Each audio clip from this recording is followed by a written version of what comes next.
Good morning and a warm welcome to Multimodal 2025. My name's Sam Wilkinson. I am CRO at TEG and Trusted.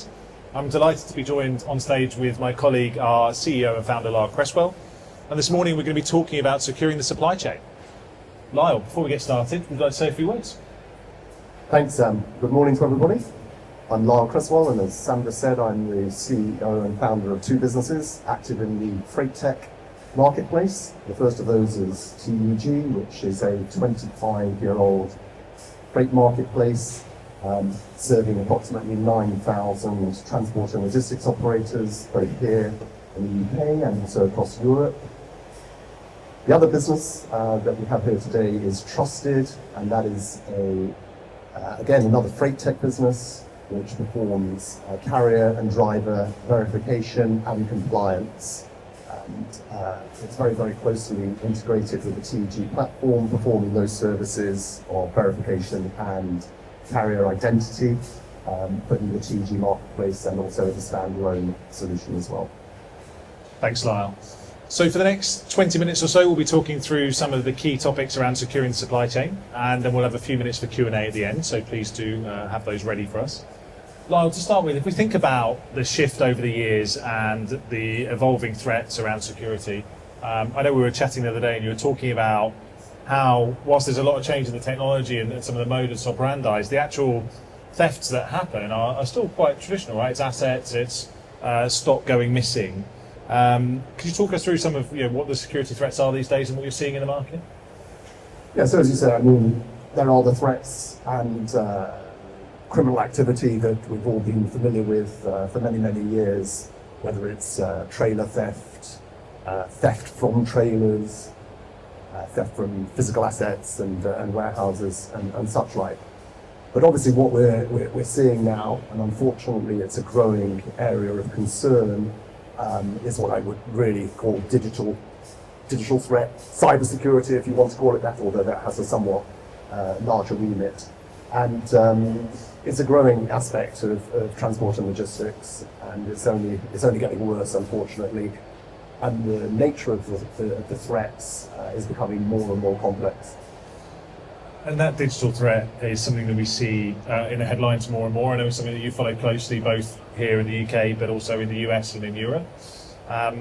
What are some of those digital threats? Maybe some of the more familiar things we think about in terms of phishing attacks, but also some impersonation and even some AI threats coming in now. Yes, unfortunately, and it's literally growing in its complexity every single day.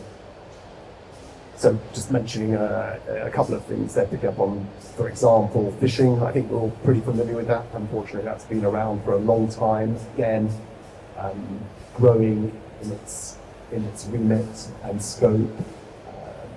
But there are other aspects of digital threats. So, for example, impersonation, which unfortunately is only going to get worse, especially with the advent of artificial intelligence. We see that quite a bit now.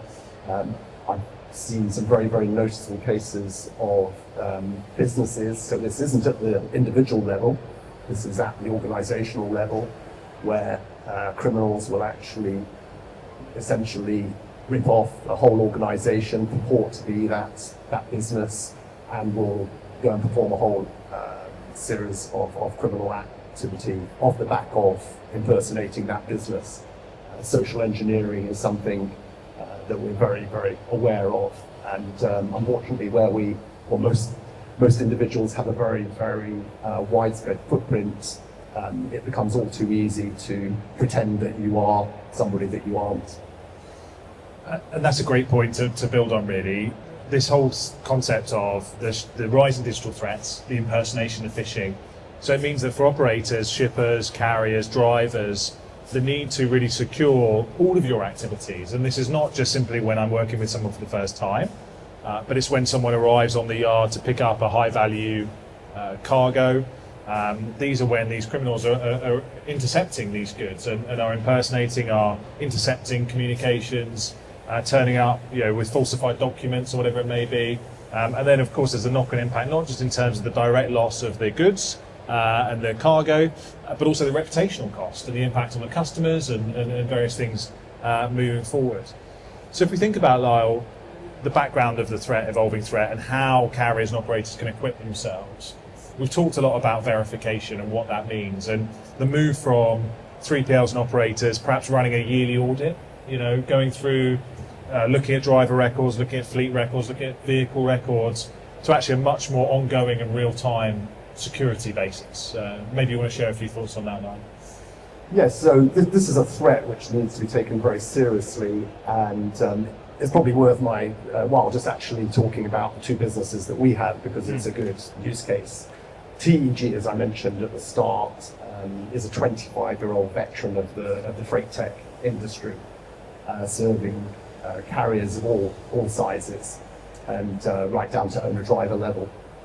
When we started, we would ask the carriers for some kind of accreditation to prove that they had the necessary qualification to be active in our platform.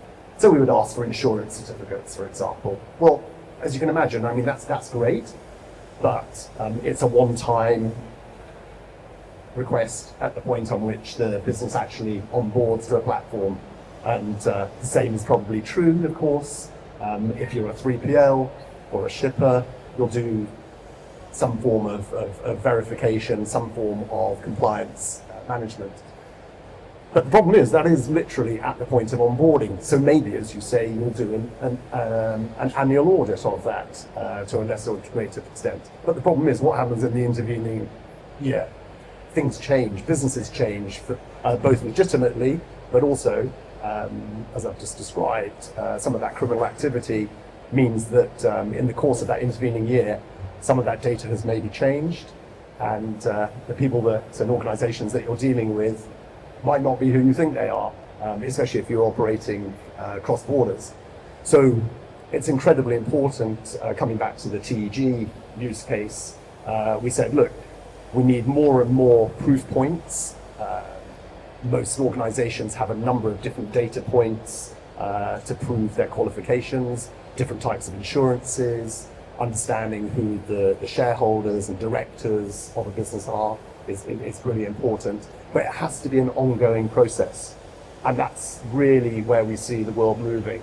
It's important to know who you're dealing with at every single touch point in the process, especially in transport, because as everybody here, I'm sure, is pretty familiar, we have a very, very fragmented industry with, even in the UK, tens of thousands of players. If you go down to the driver level, hundreds of thousands of active entities, and a lot of subcontraction, a lot of sharing, and that fragmentation obviously is inherent in our industry. So it's important to know who you're dealing with at every single point. Absolutely, and that fragmented nature is really key. One of the things we're definitely seeing a trend at the moment is a move to be more responsive, more agile, whether it was the blowout from COVID onto Ever Given, the supply chain disruption through to tariffs nowadays. Disruption is the new normal, and a need to have a really broad and deep network in order to respond and be agile in this industry is more important than ever. And that exists, just worth touching on, not just from an audit and onboarding compliance perspective, but right through the whole workflow through to payments. One of the oldest scams in the book, push payment fraud, invoice redirection, all of these things. So looking not just at your compliance teams, but throughout the whole life cycle to make sure that things are secured and managed properly. Just moving forward, Lyle, into one of our other sort of subtopics around resilience. Resilience is a word that we hear a lot, and when we think about securing the supply chain, it's not necessarily just about responding to digital threats, but also about providing a strong and resilient solution. I know we were talking recently about the role of digital platforms, particularly considering this fragmentation. Very difficult market at the moment, particularly for operators. Slowdown in number of new registrations that we're seeing. So it's more critical than ever to have a deep and broad network. I know that's something that you feel very passionately about. Yeah, I mean, resilience is really at the core of what TEG offers, and the ability to actually trade and collaborate with multiple organizations is true resilience, both in depth and in breadth. So it's something that's very, very core to what we do. And therefore the ability to actually understand who you're working with, whether they're, and I know this might sound odd, but employees, it applies to employees and partners, is very, very critical to that. Absolutely, and I know one of the things that we're very excited about is a new project that we're working on around the digitization of certain criteria. So insurance is a great use case. We think about security and ensuring that insurance levels are correct and appropriate. Often it's really down to a PDF. So I'm getting an insurance document, I'm reviewing it. Sometimes there are subcontractor or supplier questionnaires filled out by brokers or underwriters. One of the really exciting things that we're about to launch, which we're very excited about, is a first in the industry, which is an integrated and real-time insurance status.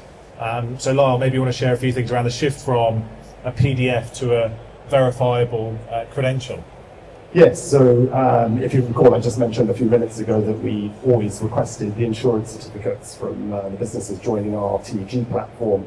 And as Sam says, that's a one-time activity, maybe repeated upon the renewal of the insurance certs. We saw that as something that we could improve upon. And the development that Sam's just mentioning is, I believe, a first in our industry. We've been very, very focused on delivering this, which actually means that the insurance certificates that you request from a partner actually can be verified as being true and enforced, because obviously we know that it's pretty straightforward to, for example, buy some insurance and then go and cancel it, and how would you ever know? Also checking on the parameters that you've agreed, whether there's sums insured or vehicles that are covered or premises that are included, whatever the risk is that you're trying to mitigate in that insurance document, and actually proving that that is the document that it purports to be is, in our view, is a very, very critical activity. And you can extend that approach to any type of certification, which is something that we're looking at afterwards. Absolutely, and I think that's a real key theme from our conversation today. Is with the rise of the digital threats, it's the threats are becoming more prevalent and more real time. So the need for everyone in the supply chain to have the tools and the systems and the processes to verify things in real time, verify not just once a year on my audit, but making sure that when I make a booking, when I send a payment, that I'm protected against these digital threats. Because we've read a lot about use cases where threats have happened from anywhere in the world. Now, in the age of AI and the internet, we can be targeted literally from anywhere. Anywhere in the globe with a laptop and an internet connection suddenly becomes a risk to our business. So the need for a really strong and secure infrastructure is more than ever. Lyle, we do want to have a couple of minutes for Q&A, but before we wrap up, it would be remiss of us not to talk about what's coming next.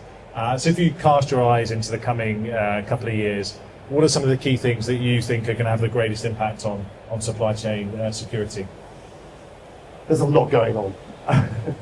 I'm sure everybody's familiar with, aware of the pace of technology and the change is immense. There are two things which I find fascinating. One of them is autonomous driving, which again, we're all aware of, but how quickly is that going to have an impact on our industry? I don't know if any of you read the other day, but Uber are about to launch autonomous taxis in certain locations in the UK. That's worth keeping an eye on. How much does that impact our industry? You're probably aware that there's been a huge amount of investment in autonomous driving, especially in the North American market. You can see that with an aging driver workforce, particularly in Western Europe, that could come sooner rather than later, just simply through requirements and need. So we'll keep an eye on that.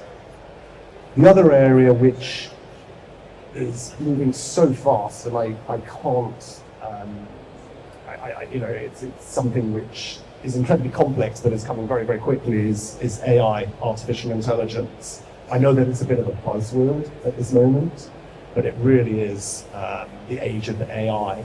The impact on us as businesses, as platforms and also as individuals is not to be underestimated. We're probably in a bit of a hype cycle just at this moment as far as that's concerned, but it's really going to transform all of our lives, and you really need to keep very, very close tabs on what's happening. And I think that's a great note to end on around being aware. We've talked a few times about the need for security and AI to be at board level, present in the organisation.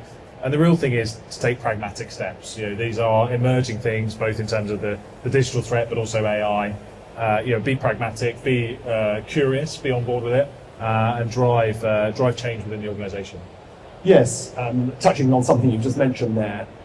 So you're probably all familiar with the cyber attack that M&S suffered over the last couple of months. And what I found very fascinating there was a massive organisation which certainly has the resources to be aware and to prepare for that type of attack. That was a ransomware attack.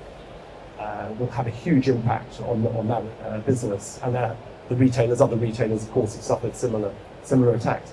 But the thing which is the real takeaway from this is that these are CEO level decisions.